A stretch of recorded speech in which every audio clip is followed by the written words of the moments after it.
Hello guys, कैसे हैं आप सभी लोग। आई होप कि आप सभी लोग बहुत अच्छे होंगे। आज का जो मेरा टॉपिक है, जो पिछला वाला टॉपिक रह गया था सडबरी पार्ट 1 का पार्ट 2 है, क्योंकि मैंने बहुत सारा कुछ एक ही वीडियो पे कवर नहीं कर सकती, क्योंकि उस पर पूरा मैं स्टेप बाय स्टेप आपको प्रोसेस समझाती हूँ। तो वीडियो को बिना स्किप कीजिए, पूरा वीडियो देखिएगा ताकि आपको पूरा प्रोसेस पता चले एंड स्टेप बाय स्टेप पता चले, जिससे आप अपनी खुद की प्रोफाइल आप प्रोसेस कर सकते हैं सडबरी में, अगर आप एलिजिबल हैं तो चलिए वीडियो को स्टार्ट करने से पहले मैं आप सभी को रिक्वेस्ट करती हूँ, मेरे चैनल को सब्सक्राइब जरूर कीजिएगा।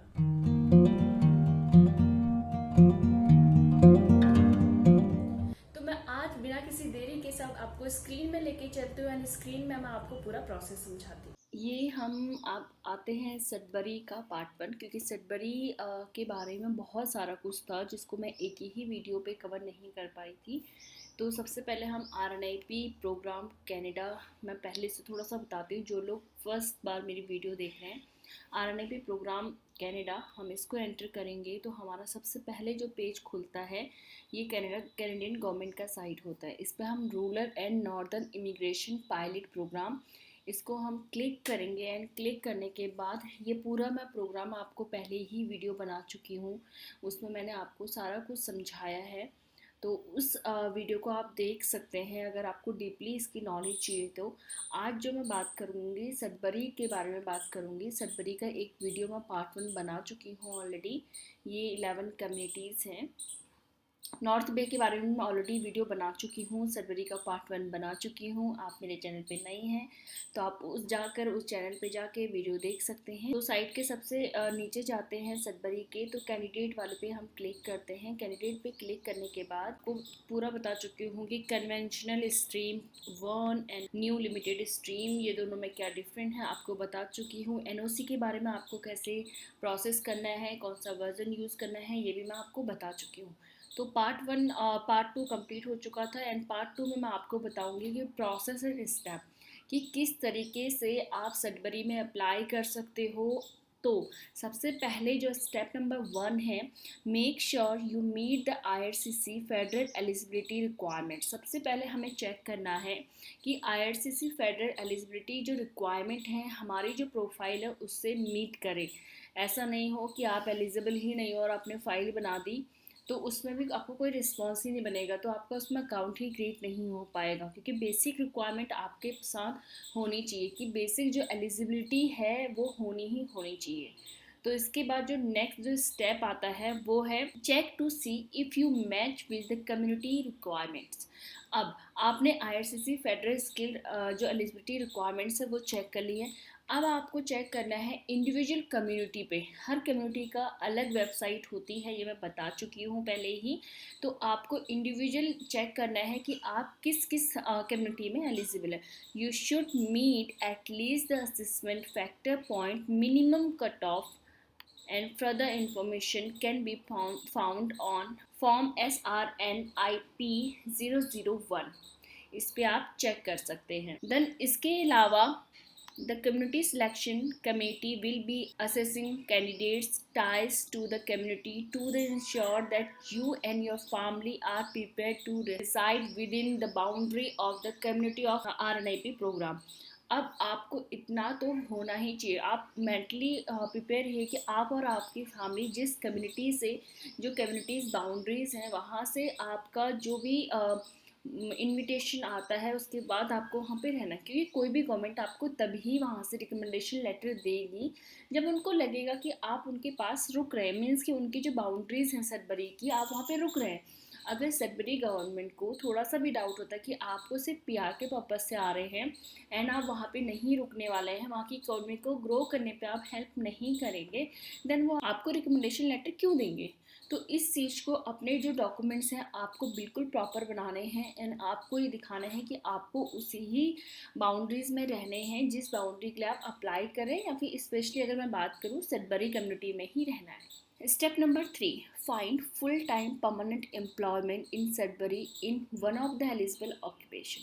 सबसे पहले आपको उस बाउंड्री से, उस कम्युनिटी से जहाँ पे आप रहना चाह रहे हैं वहाँ से आपके पास जॉब होना चाहिए फुल टाइम होना चाहिए। एंड आपको इसके बाद आपको उन्हीं एम्प्लॉयर को अप्रोच करना चाहिए जो RNIP प्रोग्राम के अंडर पे आते हैं।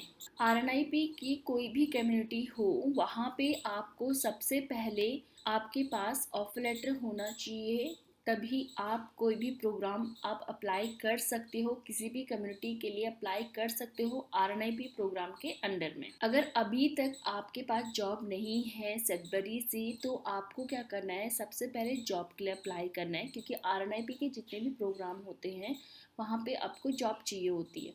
तो जॉब के लिए आप यूज़ कर सकते हो Indeed.ca और jobbank.gc.ca।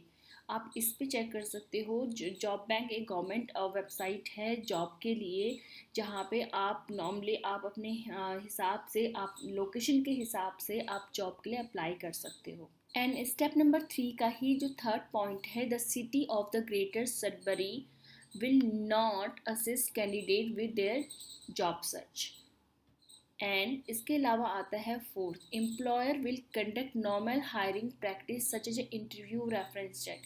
आपको नॉर्मल जो हायरिंग होती है उससे आप अप्लाई कर सकते हो। जैसे आप जॉब बैंक पे, इंडीड पे तो अप्लाई कर ही रहे हैं, अगर आपके कोई रेफरेंस वगैरह है तो वहाँ पे भी अप्लाई कर, मीन्स कि टोटल में आके हमारे पास जॉब होनी चाहिए। इसके बाद आप ये सारे पॉइंट भी देख सकते हैं। सबसे पहले you must have the RNIP offer of employment form IMM 5984E and SRNIP-003 form filled out the signed by your employer. It is your responsibility to upload these form as part of your application. जब आप apply करते हो Sudbury के लिए तो आपके पास ये form होने चाहिए जो आपके एम्प्लॉयर से साइंड होने चाहिए।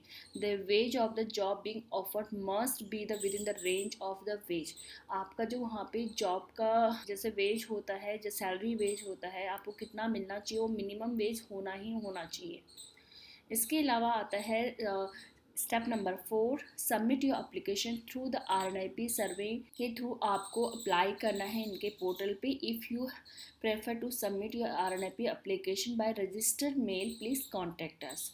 अगर आप चाहते हो कि सबसे पहले तो आप उनकी वेबसाइट पे जाइए, आप वहाँ पे खुद भी सबमिट कर सकते हैं, ऐसा नहीं कि आपको स्पेशली अलग से करना हो।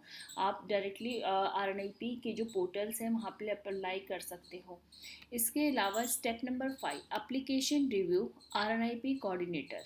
मैंने पहले ही बताया था कि अभी RNIP प्रोग्राम में बहुत सारे लोग अप्लाई कर रहे हैं, जहाँ पे RNIP जो कम्युनिटी है वहाँ से हर किसी को रिप्लाई आना पॉसिबल नहीं है, तो only selected candidate will be contacted.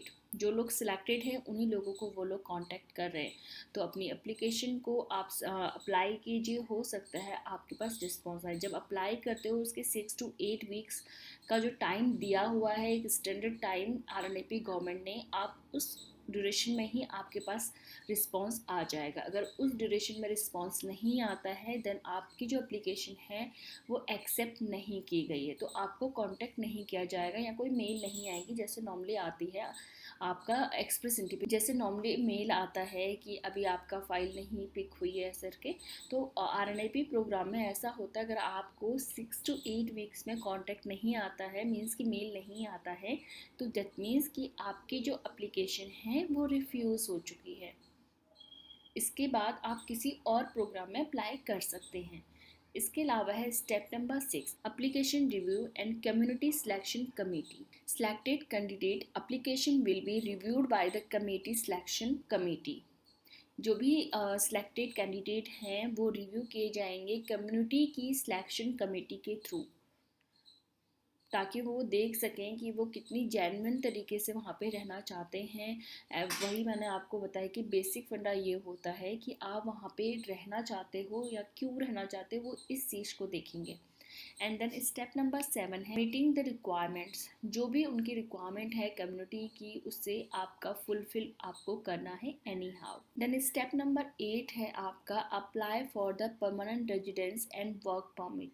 उसके बाद जैसे आपके पास कम्युनिटी के तरफ से रिकमेंडेशन लेटर आ जाता है, now you can apply directly to IRCC for your permanent residency. And उसके बाद 9 नंबर जो स्टेप है वो है IRCC review, immigration refugee citizenship Canada will do further review including A medical review, financial review and criminal record. जैसे ही अब apply करते हैं परमानेंट रेजिडेंसी के लिए, देन वो आस्क करते हैं आपके कुछ डॉक्यूमेंट्स। सबसे पहले जो डॉक्यूमेंट्स आते हैं वो मेडिकल, फाइनेंशियल कि आपके पास कितना फ़ंड आप दिखा रहे हैं, आपको पास जो फ़ंड होना चाहिए वो एक्सपेंसिटी के बराबर ही होना चाहिए, एंड क्रिमिनल रिकॉर्ड। कुछ ऐसे फैक्टर होते हैं जिनके बेस पे आप फंड ना भी दिखाओ तो भी आप अप्लाई कर सकते हो। इसके लिए आपके पास वहाँ पे जॉब होनी चाहिए, आप वर्क वीज़ा पे वहाँ पे हो, उस एक कम्युनिटी पे हो, तो भी आप डायरेक्टली विदाउट फंड शो करे आप पीआर अप्लाई कर सकते हो। लेकिन अगर आप आउट ऑफ कनाडा अप्लाई कर रहे हो तो आपके पास जॉब भी होनी ज़रूरी है, एंड इसके अलावा आपके फंड्स भी दिखाने हैं। इसके अलावा क्रिमिनल रिकॉर्ड भी आपका चेक करते हैं। स्टेप नंबर 10 है आपका move to Sudbury. Once you have apply for your permanent residency and receive your RNIP specific work permit, you can make arrangement for you and your family to move within the graphics boundaries of the Sudbury RNIP program। ये मैं आपको पहले ही बता चुकी हूँ, क्योंकि जो RNIP programme में जो टाइम लगता है आफ्टर जो आपका रिकमेंडेशन लेटर आने के बाद जब अप्लाई करते हैं PR, तो जो उनका टाइम प्रोसेसिंग टाइम दिया हुआ है गवर्नमेंट ने वो है 12 to 18 मंथ्स।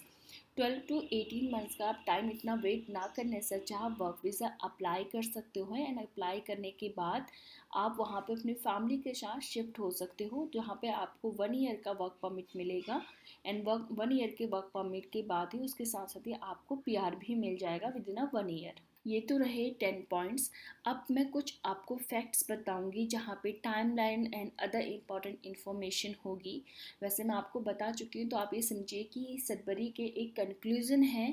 होप कि आप सभी को पसंद आएगा और आप सभी इसके थ्रू अप्लाई करेंगे एंड आपको जल्दी से वीज़ा मिल जाएगा। तो सबसे पहले है टाइमलाइन। RNIP प्रोग्राम के थ्रू पूरे साल ड्रॉस निकलते ही रहते हैं, तो आपको अपनी फ़ाइल जल्दी से बनानी है, एंड उसके बाद आपको अप्लाई करना है, and then application will be reviewed by the community selection committee on the regular base. जो एप्लीकेशंस होती हैं, जो अप्लाई करते हैं, वो रिव्यूड होती हैं। कम्युनिटी सिलेक्शन की एक कमेटी है जो रेगुलर बेस पे चेक करती रहती है, रिव्यू करती रहती है एप्लीकेशन को, and job application timeline will vary depending on the employer and job you are applying for. And job application का जो होता है वो डिपेंड करता है एम्प्लॉयर एंड आप job for you applying for, किस जॉब के लिए आप अप्लाई कर रहे हैं। एंड कुछ अदर इंफॉर्मेशन है। फर्स्ट आपका मैंने बताया था, if you do not here from with in 8 weeks आपको, तो उस केस में आप ये समझिए कि आपकी विद इन उनका 8 वीक का ही टाइम है जिसमें आपको रिस्पांस मिल जाता है। अगर रिस्पांस नहीं मिलता है, यू कैन ईमेल कर सकते हो, ये उनकी ईमेल आईडी है, आपको इसमें रिस्पांस मिल जाएगा। एंड इसके अलावा अगर आपका विद इन 8 वीक्स में रिस्पांस नहीं आता तो आपको टेंशन नहीं लेना है, and there are other pathway to immigration through IRCC that you may wish to explore. Means कि एक्सप्लोर कर सकते हो बाकी जो पाथवे हैं इमिग्रेशन के लिए, एंड अप्लाई कर सकते हो उन सारे प्रोग्राम्स के लिए जहाँ पे आप अप्लाई करना चाहते हो, जहाँ पे आप एलिजिबल हो। इसके अलावा कम्युनिटी रिक्वायरमेंट्स हैं। कम्युनिटी रिक्वायरमेंट्स में सबसे पहले आता है कि आप कंट्रीब्यूट टू अरेंज और important need in the local economy. सबसे पहले आप इसको बहुत क्लियर आप समझिए कि वहाँ पे आपको क्यों बुला रहे हैं वो लोग। वहाँ की आप जो इकोनॉमी की है, जो लोकल इकोनॉमी है, उसको आप और अच्छी लेवल पे पहुँचाओ, आप उसके लिए कंट्रीब्यूट कर सको, और आप उसको एरिया को अच्छे रिलेशन, अच्छे आप उनके जो वहाँ के लोग हैं, कम्युनिटी मेंबर्स हैं, उनके साथ अच्छे स्ट्रॉन्ग रिलेशन बना सको। मीन्स कि आपका जो जो क्राइम ये सब पुलिस वेरिफिकेशन होती है, यही रीज़न से होती है कि जो आपका जो बैकग्राउंड है वो कोई क्रिमिनल रिकॉर्ड नहीं होना चाहिए। ताकि जो वहाँ की जो लोकल कम्युनिटी है वो सेफ़ एंड सिक्योर रहे एंड वहाँ की जो इकोनॉमी की है उसको आप ग्रो कर सकें। तो ये तो रहा प्रोसेस, जहाँ मैंने आपको सारे स्टेप बाय स्टेप पूरा प्रोसेस बताया, कुछ पॉइंट बताए एंड कब तक अगर आपका प्रोसेस अगर आपने किया हुआ है, सडबरी में अप्लाई किया हुआ है तो आपको कब तक वेट करना है, कितने टाइम के बाद आपको वेट नहीं करना, आपको किसी और प्रोफाइल मतलब किसी और प्रोग्राम में अप्लाई करना है। तो ये मैंने सारा कुछ इस वीडियो में बनाया है। होपफुली आपको अच्छी लगी हो वीडियो एंड ये वीडियो मैं यहीं पे ही खत्म करती हूँ। तब तक के लिए take care, bye bye and next जो वीडियो होगी नई कम्युनिटी के बारे में होगी। Thank you for watching.